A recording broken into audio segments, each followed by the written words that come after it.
Estimados estudiantes, a continuación verán tres sencillos ejemplos que resolveremos para repasar un poco el contenido de la segunda unidad. Los ejemplos han sido tomados de los libros que se muestran a continuación.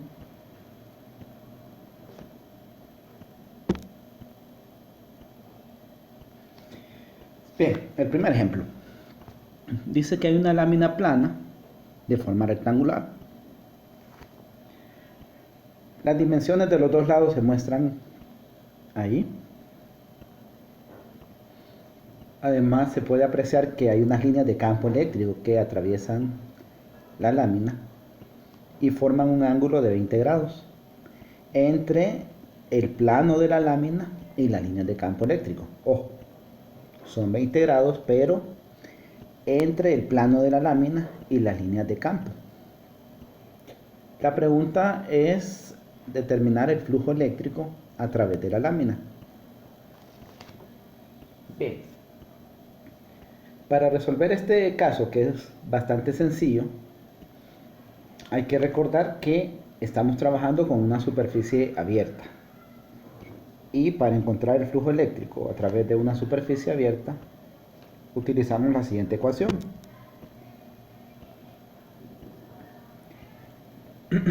Note que hay un producto interno entre el campo eléctrico y el vector diferencial de área.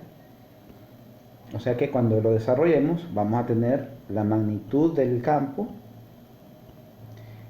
la magnitud del vector diferencial de área y el coseno del ángulo entre ellos. Bien. Recuerde que el vector diferencial de área siempre es un vector que es perpendicular al área. Eso significa que el vector de área forma un ángulo de 90 grados con la superficie. Por lo tanto, el ángulo entre las líneas de campo eléctrico y el vector de área es 70 grados. Aquí tenemos 20 grados entre el plano y las líneas de campo y 70 entre las líneas de campo y el vector de área.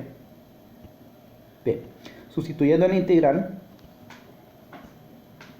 tenemos entonces esta expresión. Como el campo es uniforme, va a salir del integral. El coseno del ángulo es uniforme, va a salir del integral también. Y la integral del diferencial de área me va a dar el área. Sustituyendo y evaluando, encontramos pues lo siguiente.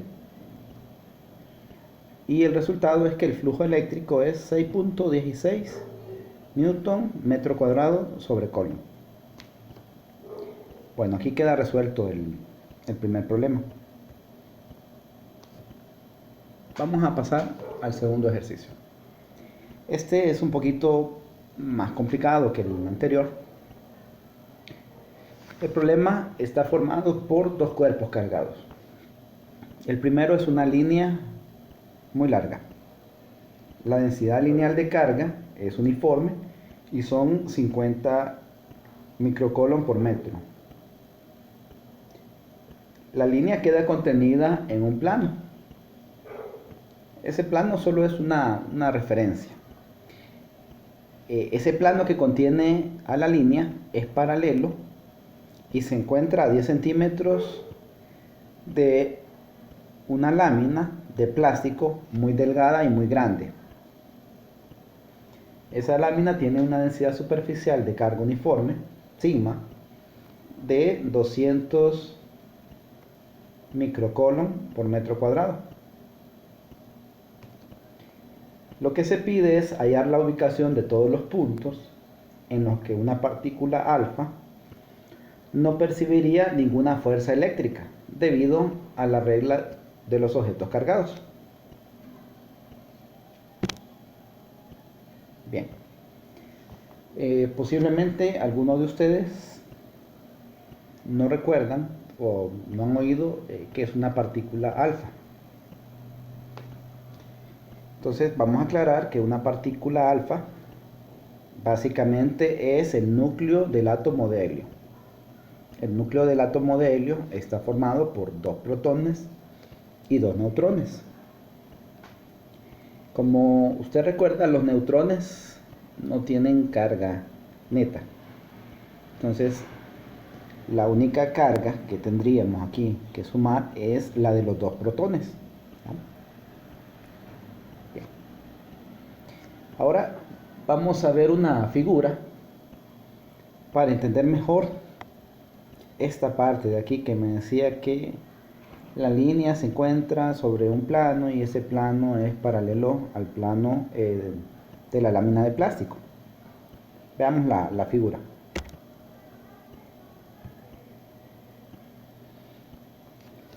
Bien. Recuerde que en clase ya se utilizó la ley de Gauss para determinar el campo eléctrico en las situaciones individuales de la línea infinita con densidad de carga uniforme y también en el caso del plano infinito cargado uniformemente.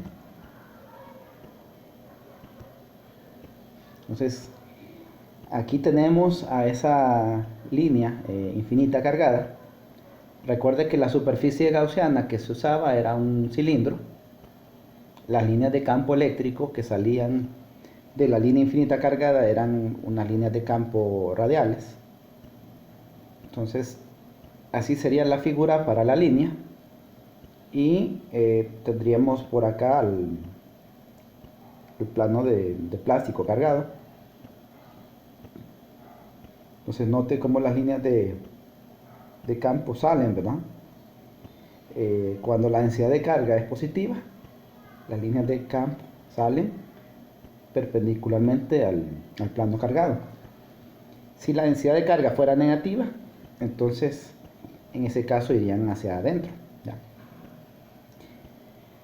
Para encontrar el campo eléctrico que produce un plano infinito cargado uniformemente, pues como superficie gaussiana también se utilizó un cilindro. Esto ya se hizo en clase y se encontró que la magnitud del campo es sigma sobre 2 epsilon sub 0. La dirección, pues como mencioné antes, perpendicular al plano de la figura. Bueno. Entonces, esto es más o menos lo que me explicaba el autor ahí. Y la distancia desde aquí hasta acá sería 10 centímetros. Esa línea que viene desde aquí hasta el plano, pues forma un ángulo de 90 grados con respecto al plano. Bien. El campo eléctrico que tenemos aquí en esta región, pues resulta que es la suma de 2 campos, el campo que produce la línea y el campo que produce el plano cargado. Por lo tanto, cuando aparezca aquí la partícula alfa, la fuerza eléctrica que va a experimentar es igual a la carga por el campo eléctrico neto. Es decir, el campo que resulta cuando sumo este campo más este otro campo. Si en el problema me piden que la fuerza eléctrica que experimente la partícula sea 0, entonces lo que necesito es que este campo de aquí sea 0. Si el campo es 0, entonces 0 por la carga me va a dar 0. Bien. Un detallito muy importante para entender cómo vamos a llegar a ese 0 es ver la dirección de las líneas de campo. Note que esta línea viene aquí y estas de aquí van en sentido opuesto. Por otro lado, esta línea de campo que viene así en forma radial, pues nunca se va a poder anular con esta línea de acá, ¿ya? Porque van en diferentes direcciones. Bueno, continuamos.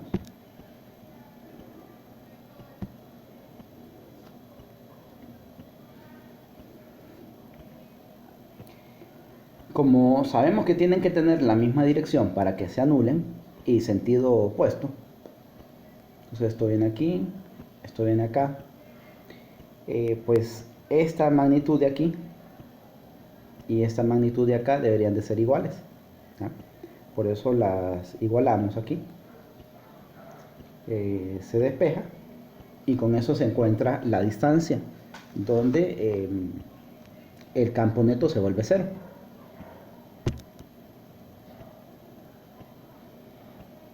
Al evaluar eso tenemos 0.0796 metros, o sea 7.96 en centímetros.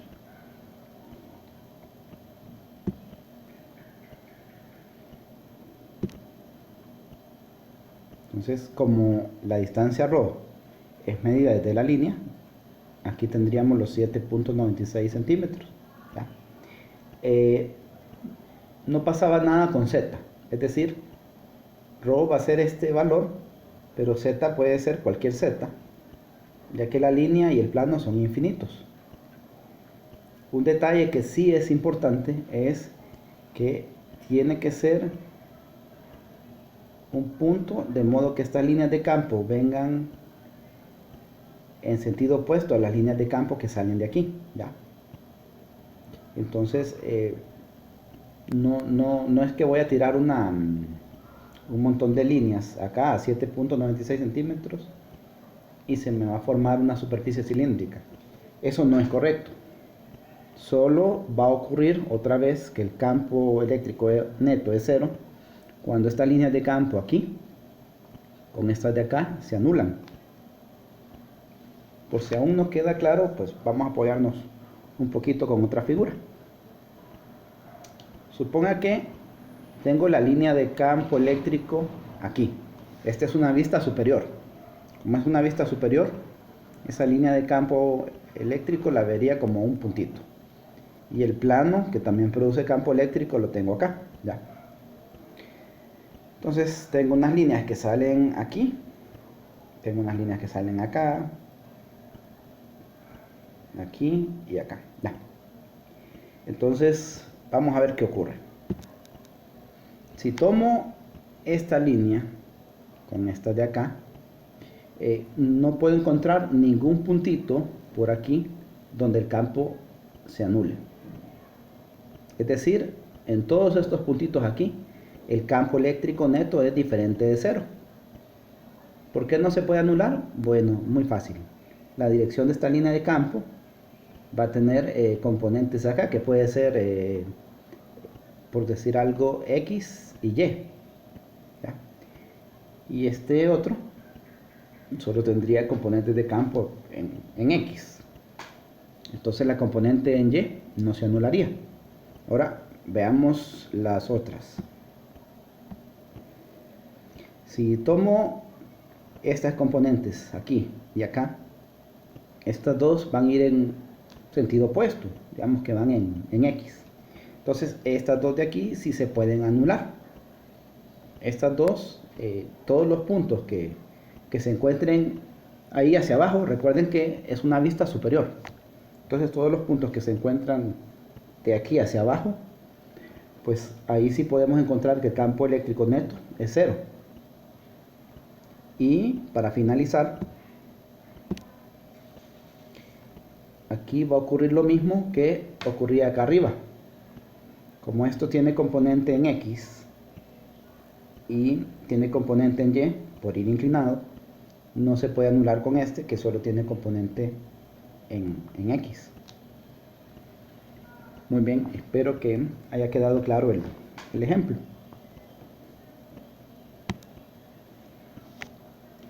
Para finalizar, vamos a trabajar un ejemplo que relaciona a los campos con la energía. Es un problema bastante sencillo.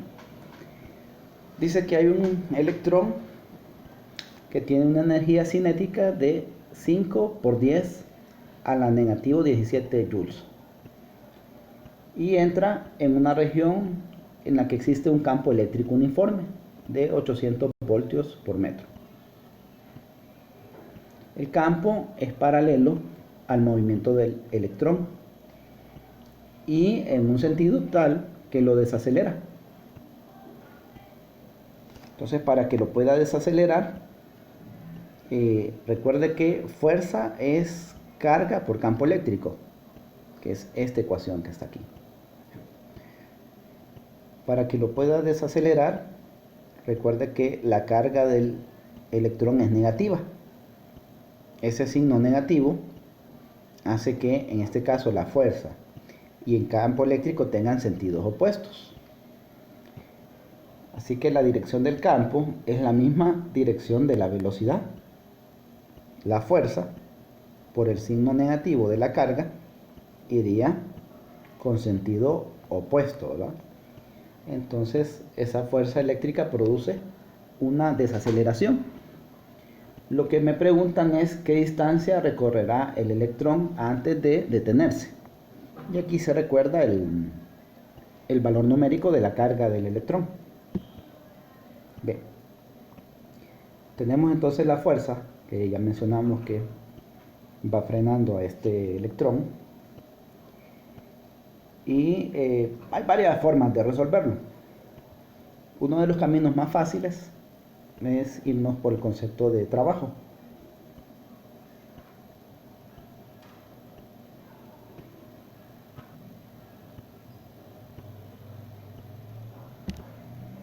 Bien.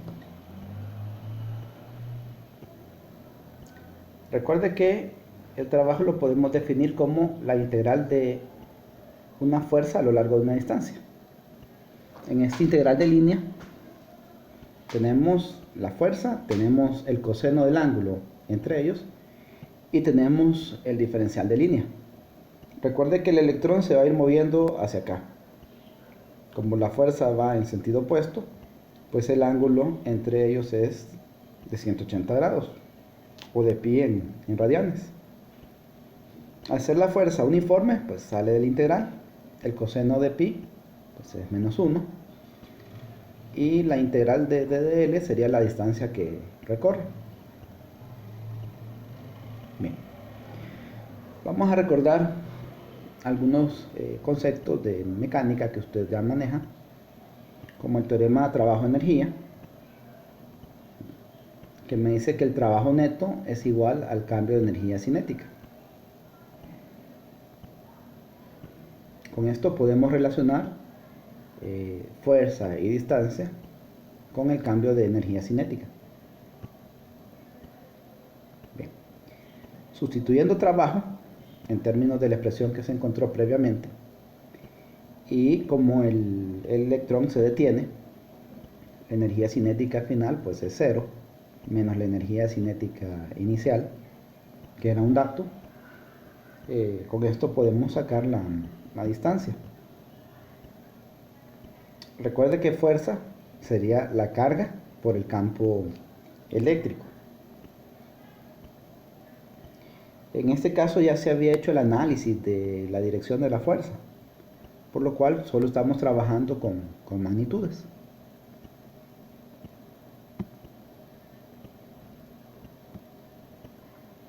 Pues el resultado de esto es que la distancia que va a recorrer ese electrón es 0.391 metros antes de detenerse. Posiblemente posterior a eso él se detenga y comience a viajar de regreso. Sin embargo, lo único que me pedían era la distancia que iba a recorrer antes de detenerse. Bien, espero que haya quedado claro este problema y muchas gracias por su tiempo.